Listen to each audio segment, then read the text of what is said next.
Hi மக்களே, எல்லாருக்கும் வணக்கம். இன்றைக்கி பெரிய தம்பி ஸ்கூலில் பாத பூஜைன்னு வர சொல்லியிருந்தாங்க. போய் பார்ப்போம் எப்படி இருக்குன்னு. கல்யாணத்தப்போ அம்மா அப்பாவுக்கு பண்ண சொல்லுவாங்கள்ல, அது மாதிரி தான் இருக்கும்னு நினைக்கிறேன்.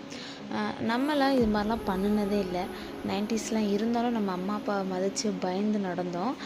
இப்போ இருக்க 2Kலாம் அந்த மாதிரி இல்லை. இந்த மாதிரி ஸ்கூலில் பண்ணுறது நல்ல விஷயமாக தான் எனக்கு தெரியுது. இது மாதிரி நீங்களும் உங்கள் பசங்க உங்களுக்கு பாத பூஜை பண்ணியிருந்தாங்க அப்படின்னா எனக்கு கமெண்ட்டில் சொல்லுங்கள். தாம்பூலம் மட்டும்தான் கேட்டு விட்டுருந்தாங்க. மற்றபடி தண்ணி, பால், மஞ்சள் தண்ணி, பூ, குங்குமம், சந்தனம் எல்லாமே ஸ்கூல்லேயே கொடுத்துட்டாங்க.